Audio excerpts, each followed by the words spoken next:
Halo semuanya. Di video kali ini kita bakal bahas sesuatu yang super penting dalam dunia fisika dan juga dalam kehidupan kita sehari-hari, yaitu gelombang elektromagnetik. Percaya atau enggak, teknologi yang kita pakai setiap hari, mulai dari wifi, HP, radio, sampai cahaya matahari, semuanya bekerja karena gelombang elektromagnetik. Jadi pastikan nonton sampai akhir ya, karena kita akan bakal bahas banyak tentang elektromagnetik. So, langsung aja. Oke, apa sih gelombang elektromagnetik itu?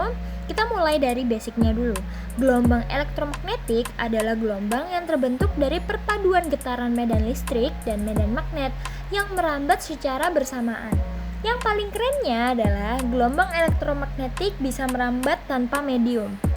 Bisa jadi lewat udara, lewat air, bahkan lewat ruang hampa. Itu sebabnya cahaya matahari bisa sampai ke bumi meskipun luar angkasa itu tidak memiliki udara. Ada pula gelombang yang memerlukan medium. Contohnya adalah gelombang mekanik.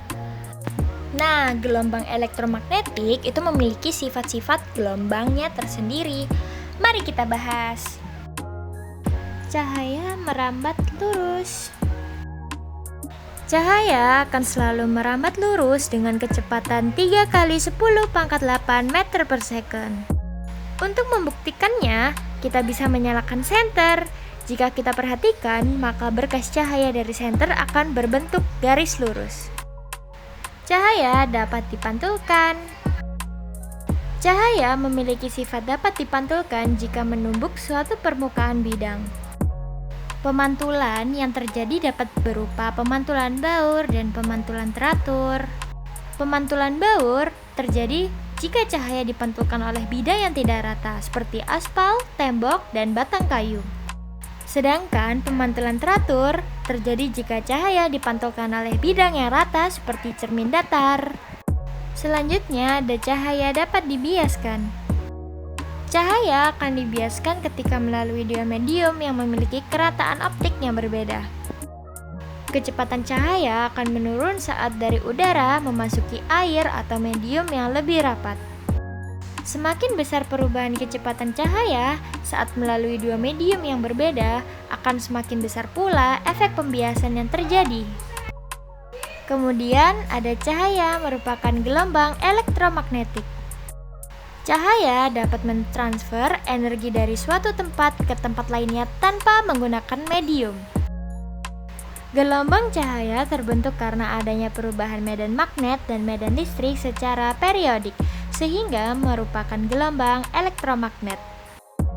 Salah satu fenomena yang dapat membuktikan bahwa cahaya itu mampu mentransfer energi adalah saat lilin yang dinyalakan di sebuah ruangan yang gelap dan kemudian lilin tersebut dapat menerangi ruangan.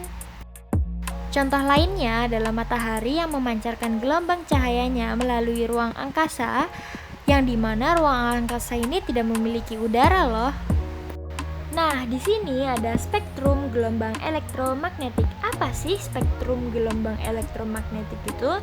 Jadi, spektrum elektromagnetik adalah urutan berbagai jenis gelombang elektromagnetik berdasarkan frekuensi atau panjang gelombangnya. Nah, jika frekuensinya rendah, maka energinya akan semakin kecil dan panjang gelombang akan semakin besar. Jika frekuensi tinggi, energi akan semakin besar dan panjang gelombang akan semakin kecil. Yang artinya tuh kayak gini, semakin tinggi frekuensinya, gelombangnya makin rapat dan energinya makin besar. Dan gelombang seperti ini bisa lebih mudah menembus benda dan lebih berpotensi merusak jaringan tubuh. Dan ini adalah spektrum gelombang dalam bentuk tabel yang mungkin kalian lebih memahami dalam bentuk tabel ya. Kita bisa lihat urutan-urutan spektrum gelombang elektromagnetik. Yang pertama ada gelombang radio yang memiliki frekuensi paling rendah dan berenergi paling kecil. Kemudian ada gelombang mikro yang memiliki frekuensi lebih tinggi dari gelombang radio. Dan ada sinar inframerah yang kita merasakannya sebagai panas. Kemudian itu ada cahaya tampak yang satu-satunya bagian spektrum yang bisa dilihat oleh mata, warnanya itu dari merah jingga, kuning, hijau, biru, nila, ungu atau biasa kita sebut sebagai Mejiku hibiniu. Kemudian di sini ada ultraviolet. Energinya ini lebih besar dari cahaya tampak dan sebagai sinar UV dari matahari yang disaring oleh lapisan ozon. Kemudian di sini ada sinar X atau X-ray. Energinya besar, mampu menembus jaringan tubuh loh. Dan yang terakhir ada sinar gamma. Frekuensinya yang super duper tinggi dan yang terbesar dan bisa merusak DNA atau jaringan sel. Oke, di sini aku bakal jelasin contoh-contoh penggunaan dalam kehidupan sehari-hari, begitu juga manfaatnya atau keburukannya. Untuk yang pertama adalah gelombang radio. Gelombang radio dimanfaatkan untuk pembicaraan jarak jauh yang tidak menggunakan kawat penghantar. Contohnya seperti penggunaan radio, TV, sinyal HP, antena pemancar, dan WiFi. Kemudian yang kedua ada gelombang mikro.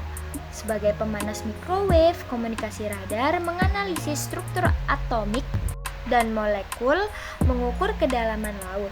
Nah, contohnya dalam kehidupan sehari-hari yaitu ketika kita menggunakan oven atau microwave, radar, satelit cuaca, dan sinyal WiFi 4G.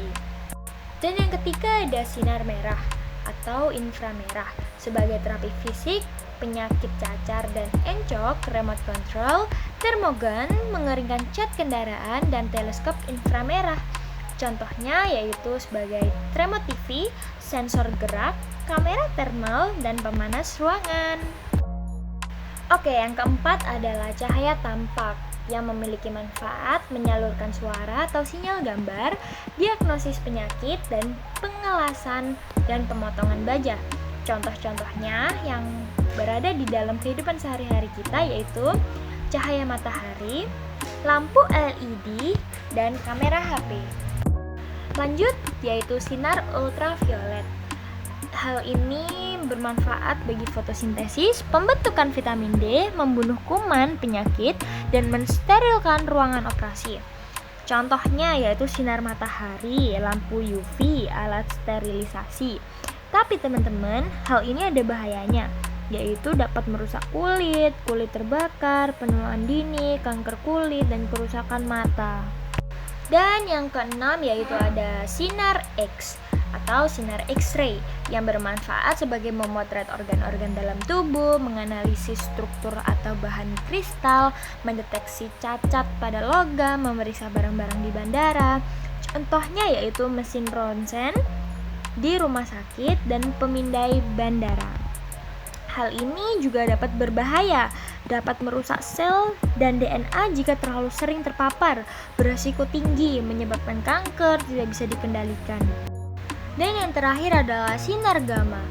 Sinar yang paling berbahaya, yang paling penuh energi, yaitu bermanfaat sebagai terapi kanker, sterilisasi peralatan rumah sakit, sterilisasi bahan makanan kaleng, pembuatan varietas tanaman unggul, mengurangi populasi hama tanaman. Contohnya yaitu pemancaran inti radioaktif, mesin radioterapi. Hal ini sangat berbahaya banget, dapat merusak jaringan tubuh dan DNA, menyebabkan mutasi sel dan kematian dalam paparan tidak terkendali. Baik, segitu saja penjelasan yang bisa saya sampaikan. Semoga bermanfaat bagi kita semua. Dan yang pasti fisika itu menyenangkan, bukan?